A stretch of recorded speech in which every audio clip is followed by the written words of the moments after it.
ನಾನು ಹೇಳಿದ್ರಿ ನಿಮ್ಮ ತಾಯಿಯವರ ಹೆಸರಲ್ಲಿ ಜಮೀನಿದೆ, ನೀವೇ ಅರ್ಜಿಯನ್ನ ಇದಕ್ಕೆ ಹಾಕಿದಿರಿ.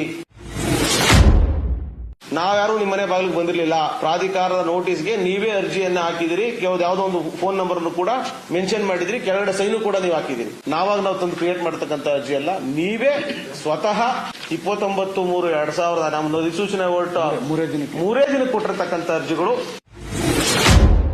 ನಿಖಿಲ್ ಕುಮಾರಸ್ವಾಮಿ ಅವರ ಹೆಸರಲ್ಲೂ ಓದಿದೆ ಪಾಣಿ, ಅವರು ಕೂಡ ಒಂದು ಅರ್ಜಿ ಹಾಕಿದ್ದಾರೆ. ಈಗ ನಾವು ಒಂದು ಸವಾಲನ್ನ ಹಾಕಿದಿರಿ, ನಾನೇನ ಅರ್ಜಿಯನ್ನ ಹಾಕಿದ್ರೆ ಅಥವಾ ನಮ್ಮ ತಾಯಿ ಹೆಸರು ಜಮೀನ್ ಇದ್ರೆ ಬಡವರಿಗೆ ಹಂಚ್ತೀವಿ ಅಂತ ಹೇಳಿದಿರಿ. ನೀವು ನಮ್ಮ GPDAಗೆ ಅದನ್ನ ಕೊಟ್ರೆ ನಾವು ಬಡವರಿಗೆ ನಿಮ್ ಪರವಾಗಿ ಹಂಚೋದಕ್ಕೆ ನಾವು ಸಿದ್ಧರಿದ್ದೀವಿ, ಭೂಮಿಯನ್ನ ನಿಮ್ಮಿಂದ ಪಡ್ಕೊಳ್ಳೋದಕ್ಕೂ ನಾವು ಸಿದ್ಧರಿದ್ದೀವಿ ಅಂತ ಈ ಮೂಲಕ ಮನವಿಯನ್ನ ಮಾಡ್ತೀವಿ. ಯಾವತ್ತು ಬಂದು ನಮ್ಮ GPDAಗೆ ಹಸ್ತಾಂತರ ಮಾಡ್ಕೊಡ್ತಿದ್ದ ದಿನಾಂಕ ನೀವು ಪ್ರಕಟಣೆ ಮಾಡಬೇಕು ಅಂತ ನಿಮ್ಮ ಮಾಧ್ಯಮದ ಮೂಲಕ ದಾಖಲಾತಿಯೊಂದಿಗೆ ನಿಮ್ಮ ಮೂಲಕ ನಾನು ಮನವಿಯನ್ನ ಮಾಡ್ತಾ ಇದೀವಿ.